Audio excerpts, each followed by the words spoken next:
শুভ সকাল বন্ধুরা, কেমন আছো তোমরা সবাই? আশা করছি সকলে ভালো আছো। আমি প্রিয়াঙ্কা, দার্জিলিং জেলার ছোট্ট একটি গ্রামের একজন সাধারণ ঘরের গৃহবধূ। প্রতিদিনের মতো নতুন আরেকটা ভিডিও নিয়ে তোমাদের সামনে হাজির হয়েছি। আশা করছি ভালো লাগবে ভিডিওটা, আর ভালো লাগলে অবশ্যই একটা লাইক করে দিও আর কমেন্ট করে জানিও কেমন লাগছে। কিছুদিন ধরে প্রতিদিন ভিডিওটা দিতে পারছি না বলে অনেক দুঃখিত আমি। আবার চেষ্টা করব প্রতিদিন দেওয়ার। তোমরা সঙ্গে থেকো, পাশে থেকো। রোজ সকালের মতো আজকেও ডুগুর স্কুলে টিফিন তৈরি করতে নিয়েছি, রুটির সঙ্গে আলু ভাজা। চুলগুলোকে স্ট্রেট করার পরে চুলের উপর একটু যত্ন না নিলে কীরকম যেন একটা চুলগুলো হয়ে যায়।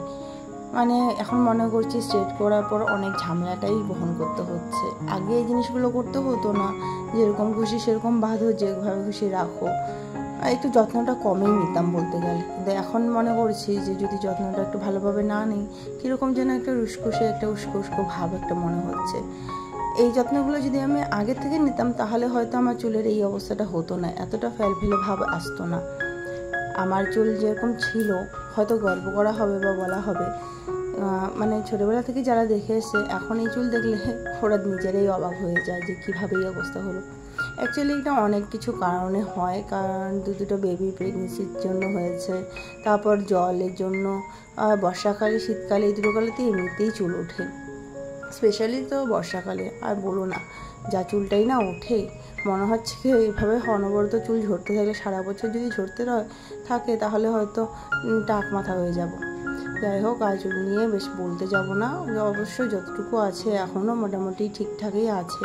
এরপর তো সত্যি হয়তো টাকলা হয়ে যাব, তাই একটু যত্ন নিতে চাচ্ছি, যে ভাবছি যে একটু যত্ন নিলে হয়তো একটু চুলগুলো ঠিক থাকবে। আর যখন পুরো বয়স ভার বেশি হয়ে যাবে বা বুড়ি হয়ে যাবো তখন তো একদমই ছেড়ে দেবো। তবে সব থেকে সমস্যা কি আমার চুলের বলো তো? পাকা চুল।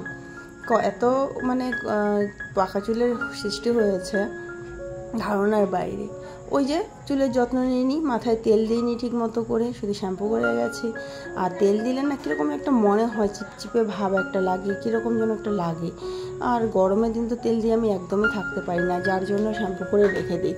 অনেকে আছে মাথায় তেল দিলে নাকি ঠান্ডা বাজায়, শ্যাম্পু করার পর চুল যদি এবড়ো খেবড়ো হয়ে থাকে তাহলে নাকি তাদের তেল দিলে চুলটা মানে খারাপ লাগে না, ভালো লাগে না। আমার আবার তা না, আমি শ্যাম্পু করে রাখবো, চুল বেঁধে রেখে দেবো, সেটাই আমার শান্তি। তেল দিলে চিপচিপে ভাব লাগে। এদিকে ঘন বৃষ্টি পড়ছে, দেখো হঠাৎ করে বৃষ্টি পড়েছিল, প্রত্যেকটা কাপড় তুলে রেখেছি, কিন্তু তোমাদের দাদাভাইয়ের যে গাড়িটা সেটা আর আমার ঢেকে রাখা হলো না। ও যখন গেল বলছিল যে সময় পেলে একটু ঢেকে রেখে দিও, বৃষ্টিতে ভিজেই গাড়ি ঢাকতে হচ্ছে। এদিকে গাড়িটাকে ঢাকতে অরুণাদি চলে আসলো, ও বলছে কি করছি? হ্যাঁ, আমি ওকে বললাম যে গাড়িটাকে জামা পরিয়ে দিচ্ছি, আমরা তো সবাই জামা পরি, ও কেন জামা পরবে না, কেন বৃষ্টিতে ভিজবে, তাই না? এটাই বলছিলাম। ওদিকে মা গেছে ডক্টরের কাছে টেস্ট করাতে, মায়ের কিছু টেস্ট দিয়েছিল ডক্টরকে দেখানোর পরে। সেই টেস্টগুলো নাকি খালি পেটে করতে হবে, সেই টেস্টগুলো করানোর জন্য শিলিগুড়িতে যেতে হয়েছে। আর এখান বলেছিল শিলিগুড়ি থেকে করাতে, আমাদের এখান থেকে করাতে না করেছে, তো ওর জন্য একই তো অনেকটা পথ, তারপর আবার খালি পেট। বললাম রান্নাটা করে যেতে হবে না, আমি সামনে নেব, তারপরেও কিন্তু প্রত্যেকটা রান্নাই কমপ্লিট করে চলে গেল। একটা সবজি বাকি ছিল, সেটা পরে আমি করলাম। তো কচুর সবজিটা, শলা কচুর যে উপরে দাড়িটা হয় সেটা জানি না, অনেকদিন পরে তাড়াহুড়োর মধ্যে করলাম, কি জানি কীরকম হয়েছে বাবা, বলতে পারছি না। আসলে কি বলবো, অনেকদিন পর রান্না করলে না হাতের মধ্যে রান্নাটা বসে না। বৃষ্টি বৃষ্টি বৃষ্টি, আহা কি আনন্দের বৃষ্টি। তো বৃষ্টি তো পড়ছেই, কিছু করার নেই, বৃষ্টি তো থাকতেই হবে। বর্ষা দিন তো বৃষ্টি না হবে এটা তো কোনো কথা না, বর্ষা দিন তো বৃষ্টি হবেই। যাই হোক, মা তো চলে গেছে সকালবেলায় টেস্ট করাতে, আর আমি কিছু রান্না করলাম, মা প্রায় বেশিরভাগটি মা করলো, আমি ভাত করলাম, একটু সবজি করলাম, রুটিটা করলাম। তো এখন পুরো ফ্রি, কোনো কাজ নেই। অ্যাকচুয়ালি কাজ নেই বলাটাও ভুল, কারণ কিটুকে খাওয়ানো, স্নান করানো এইগুলো কাজ আছে। আর এই বৃষ্টি পড়ছে বলে ওকে একটু দেরি করে স্নানটা করাচ্ছি, আর একটু কমবে বৃষ্টিটা, হালকা একটু এখনও ঝিঝির করে পড়ছে, তো একটু কমবে তখন ওকে মানে স্নানটা করাবো। তো দেখো এই যে বাইরে প্রচণ্ড বৃষ্টি পড়ছে। সকালবেলা ভোরের দিকে বৃষ্টি ছিল না, সকালবেলা একটু রৌদ্র উঠেছিল, তারপরে কিন্তু বৃষ্টিটা পড়া শুরু করলো। মনে হয় না এই বৃষ্টি আজকে সারবে। তা আমি এদিক ওদিক কেন ঘুরে বেড়াচ্ছি বুঝে পাচ্ছি না, আমি তো ঘরে যাব। তোমাদের দাদাভাই গাড়িটাও ভেজে যাচ্ছিলো, ওখানে ঢেকে দিলাম। আর কিছু তো ওর মতো ঘুরে বেড়াচ্ছে, প্রচণ্ড দুষ্টামি প্রচণ্ড। এই যে একটা স্ট্যান্ড পেয়েছে, সেই স্ট্যান্ডটা দিয়ে কত রকমের যে খেলা খেলছে দেখবে, দাঁড়াও তোমাদের দেখাচ্ছি। দেখো আমার স্ট্যান্ডটা নিয়ে ওর যত সব খেলা, লাগাবে, ছোট করবে।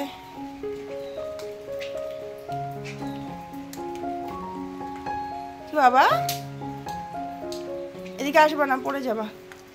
সারাক্ষণ আমাকে তো ভিডিও করতেই দেয় না এটা দিয়ে। এইখানে স্ট্যান্ডে লাগিয়েছিলাম, আর এখানে দেখো এই যে মাথার এই জায়গাটা, এটা না ভেঙে গেছে ফোন হোল্ডারটা, ওখানে অন্য এক্সট্রা একটা লাগিয়ে দিয়ে তারপরে করি। ওরও আজকে ভালো লাগছে না, উঠানে যেতে পারছে না। বৃষ্টিতে ঘরবন্দি হয়ে যায়।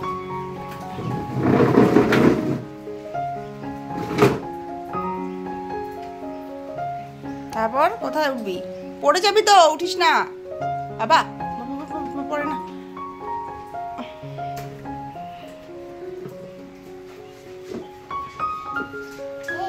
কি এটা এটা এটা দাও দাও, আমাকে দাও না, ওটা পায়ে পড়বে। এত দুষ্টু, সারাক্ষণ শুধু এগুলো দিয়ে খেলা, ওর গরমে চুলকাচ্ছে। না না, তো এদিকে দেখো আজকে কী কী রান্না হয়েছে। এই যে সেই শোলা কচুর ডালের সবজিটা কীরকম হয়েছে তোমরাই দেখে বলো।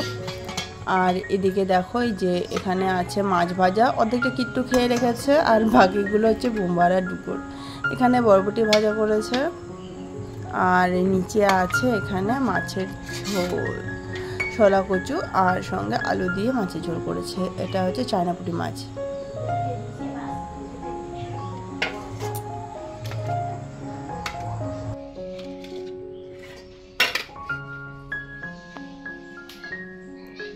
দাঁড়া দাঁড়া, খাবি দাঁড়া, করে না, যা দাঁড়া, খাওয়া দিব, দাঁড়াও দাঁড়া, চলো আসো আসো আসো।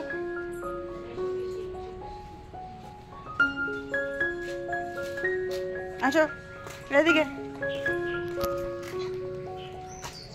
এই